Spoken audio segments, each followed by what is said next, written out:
Good day mga ka-tech at mga ka-DIY. So, for today's vlog, meron tayong gagawing isang Daiichi na active speaker. Ang kanyang problema guys ay no power siya, no continuous ito. And wala rin siyang battery. So, grabe. So, nag-usap ito ni Noel. Shout out Noel. Si Brother Noel. Meron po siyang channel sa Nyok TV. Ito ay nabili niya guys sa halagang 300 o 400. Yan. Sa akin ang kilala. So, ating tignan kung ating pa magagawa ang speaker na ito. Ating mo nang saksak muna.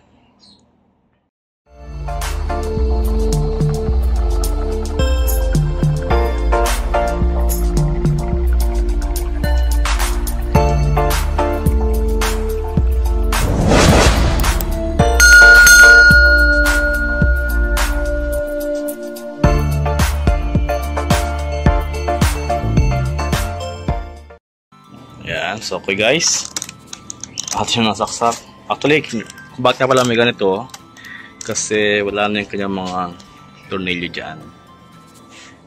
So, kaya may mga tali-tali siya. So, wala na siyang atin i-power on. Ayan, so wala tayong display. Wala rin tayong sound, audio na narinig. At mga indicator lights wala. So, set siya ng 220. Saksak tayo 220. Wala rin siya power. So, di ko alam kung dahil wala tayong battery dito nakalagay. Pero, ating tignan kung anong posibleng sira ng speaker. So, ito guys, yung ating ginabuksan ay itong ang tumambad sa atin. Putol yung kanyang pinaka speaker. Wire papuntang speaker. Ayan. Ito rin, hindi ko alam kung saan punta to. Pero ito yung sa kanyang power. Ayun. Okay, mukhang siguro nung ito ay binuksan, hindi na inayos yung balik. O baka siguro ay hindi na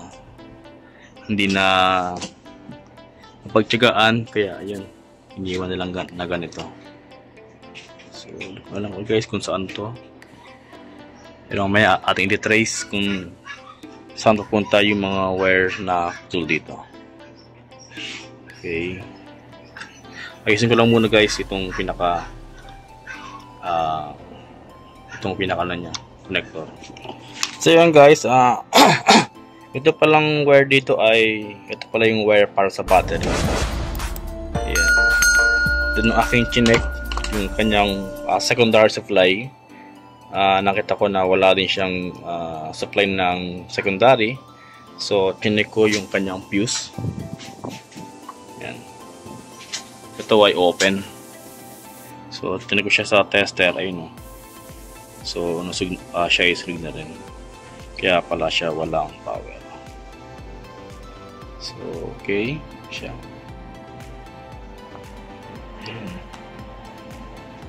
So wala siyang resistance. So meron naman siyang spare dito. Check kung okay yung kanyang spare. Yan. So ito guys, ating nakabit yung kanyang pinaka spare. Pero bago natin to i-check, magkaroon muna tayo ng visual check sa kanyang supply component. Baka mayroong mga bloated na resistor o shorted na diode, kung kaya't naputok itong ating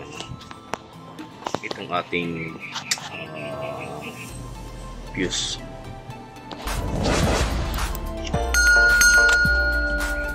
So yun guys, atin lang chinek at nasuri itong pinaka problema ng ito guys, ng power speaker na ito na Daiichi. So nag-try tayong maglagay ng fuse dito, pero naputok-putok siya. Then nung aking chinek, so since ito ay, kung makita nyo guys, kanang pinutol yung kanyang primary. Yan. Ito guys ay primary ito yung red, black, saka ito sa black. So itong red ay nandito siya. Yan. Tapos itong yellow ay nandito siya. And then itong common na black sa gitna siya nakakabit. Tapos ito dito taas, sa baba. Then naka 220 tayo sa baba dapat. Ang ating set dito ay nasa 220. Tama naman 230 siya dito. Nasa kulay yellow siya. Ito ay andito. So kung ating titignan, 220 itong yellow. Yan, ito ay 220, 115. At yung 115 ay nasa red. Pero nung aking chinek, talagang puputok siya kasi itong yellow ay 110. Pero nasa 220 siya nakalagay. Ayan. So nung chinek ko siya, aking 39 na i-direct ito ay hindi pumutok yung kanyang yung fuse kahit hindi pa nakakabit itong kanyang secondary dito sa pinaka port niya. So kanina nung nagpulit tayo ng fuse, kahit hindi pa ito nakakabit dito ay naputok siya. Tapos ito ay nandito siya. So yan. So akala ko nga sila itong ating itong ating tawag dito. Kalimutan ko na. Toroidal transformer kasi pinaputok na yung fuse kahit wala siyang load sa kanyang secondary. Pero hindi ko alam kung bakit ganoon, no? Kasi dapat kung dito siya nakaset, yan, dapat ito ay nakaset sa pag ganito, dapat red siya, no? Tapos kung 220 dito siya, which is yellow. Kaya lang ang problema is nga guys, mukhang baliktad. Yan, ganyan siya. So tapos ito ay 220 pero dito ay 115. Ito ay 115, dito ay 230. So yun guys. So hindi natin gagamitin itong yellow niya kasi talagang sira na rin yung kanyang winding. Chinek ko rin siya sa 110, hindi na siya nagka-function ng maayos. Wala siyang output na sa secondary. So atin nang ikakabit itong red na sa primary kasi ito yung ating 220. So temporary guys, para lang matest ko para lang matest natin kung mag-okay yung ating unit. Yan. Atin muna siyang i-short kasi ito naman ay 220. Yan. So chinek ko siya guys, ito rin na ay 220 siya. So hindi siya 110. Tapos sira na rin pala yung kanyang switch dito na power on. Ito, sira na rin siya. Kaya akin muna pinag-short din yung kanyang wire para ating matest kung mag-okay siya. Then ang ating kulong na lang ay itong dito sa kanyang pinaka-battery. So, ngayon, meron akong ditong battery na used na. Pero pwede pa siya magamit para lang natin ma-check kung mag-okay na yung ating ginawang yung ating circuit na ito. So siya guys, ito yung ating battery. Actually, ito talaga yung kanyang battery, no? 10Ah. So ating itatry na ikabit ito. Although hindi ko pa siya natatry dito. Kasi kanina nung aking trinay na ikabit yung primary sa red ay nakalabas to. Hindi ko siya kinabit dito. Pero meron siyang reading na 14 volts. So meaning ay okay yung ating toroidal transformer. So ngayon ating itatry i-test dito sa ating circuit kung mag-okay na siya. Ito yung ating battery. Ayan. So ang yellow is positive. Yan. So, blue is negative. So, saka siya ikakabit dito sa kanyang battery. Okay. Then, ating isasaksak sa 220 para makita ninyo. Yan.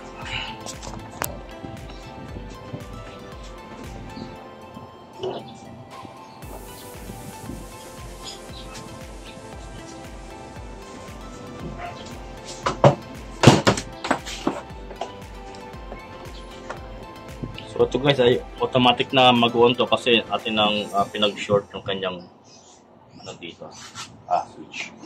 So atin din muna lagyan ng tape para safe yung ating pag-test.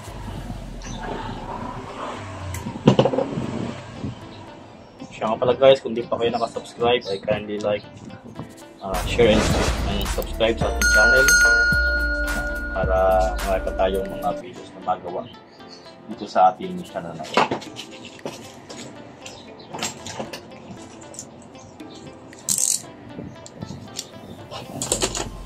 Then, yung ating 220. Ayan. Tapos dito sa ito. Ay ating lagyan ng tape para safe tayo. So, para lang ma-check natin yung ating gagawin. So, ito ay wala ng connection. Yung dalawang to. So, ita-test kung mag-okay na siya, kung magkakaroon siya ng power. So, dapat ay may power tayo dito. Ito. At dito may ilaw dapat. May ilaw dito. Okay, let's see. Pinang-saksak.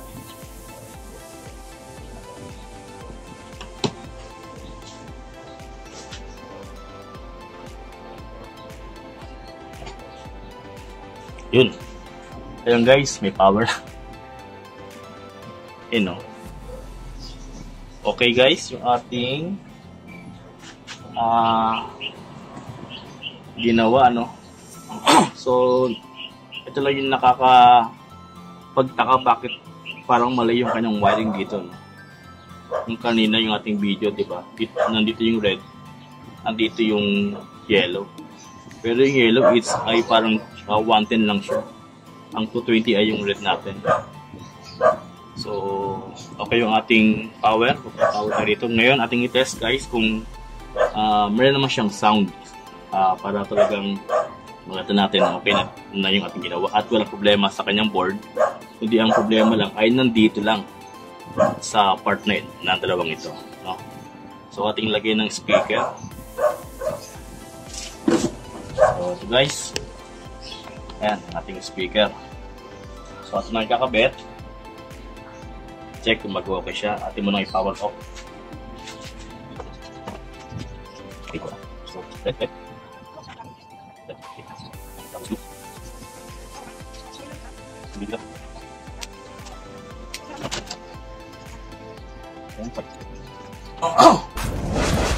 so pali guys ay ilang sira, no? Kasi kung ilang sira, nasabi ko na jackpot yung nakabili nito.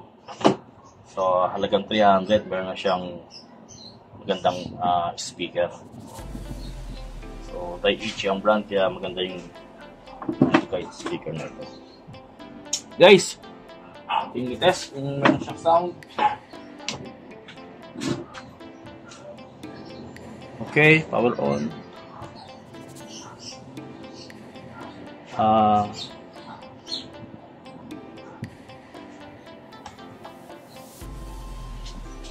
Microphone. So hopefully ay meron siyang sound. Okay, subukan sa mic.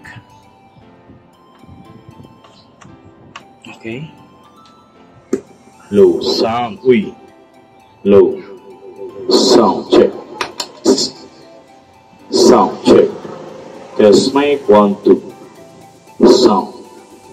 Okay guys. Low sound check. So okay guys, yung ating ginawa. Ayan. So may sound siya, oh. So mukhang ito lang problema, jackpot sa halagang 300 ay mukhang sulit. Sulit si Noel yan sa speaker na ito. Sound check. Try tayo guys ng Bluetooth. So yun guys, nakakonek tayo sa ating Bluetooth. Ang pangalan niya ay Bluetooth. So check natin kung magkaroon tayo ng sound.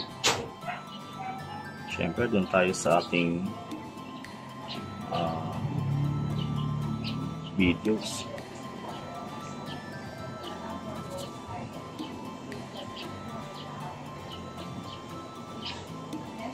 Okay.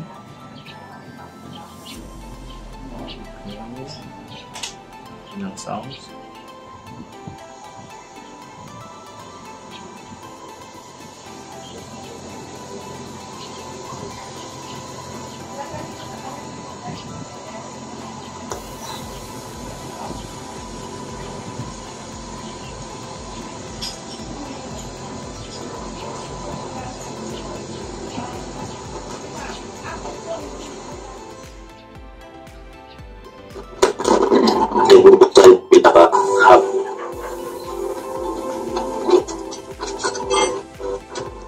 So yun guys, okay.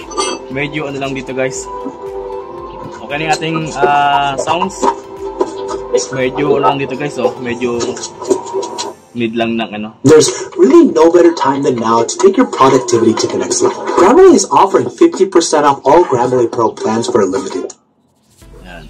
So need lang ibugahan dito ng ano, WD ng photo cleaner. Ayan. Medyo ano siya. Maano na yung kanyang ito. Saka ito.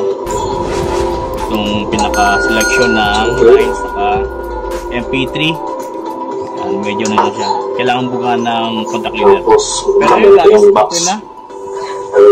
Doon yung ilagay lahat ng inyong mga.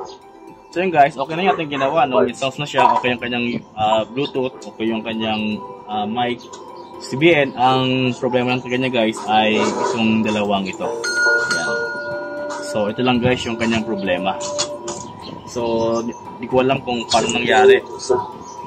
Kung paano nangyari yung ano no, yung nagkamali siguro. Kaya lagi naputok yung kanyang fuse. So pero ngayon atin nang i-permanent na i-connect yung kanyang ano dito, yung kanyang linya sa 220. So ito eh wala na. Then papalit tayo ng switch na to.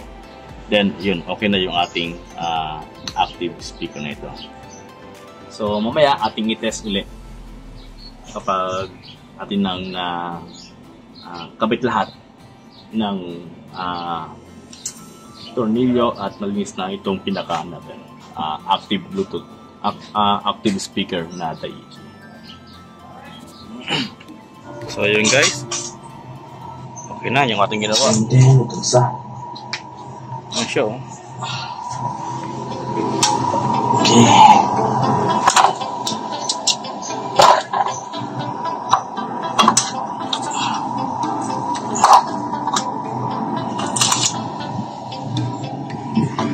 Yung last itong sa baba. Okay guys, kung gusto niyo yung ating video ngayon ay kindly like, share, and subscribe para sa mga bagong videos and updates na ating gagawin sa ating YouTube channel na ito. Okay guys, God bless mga kabatingting.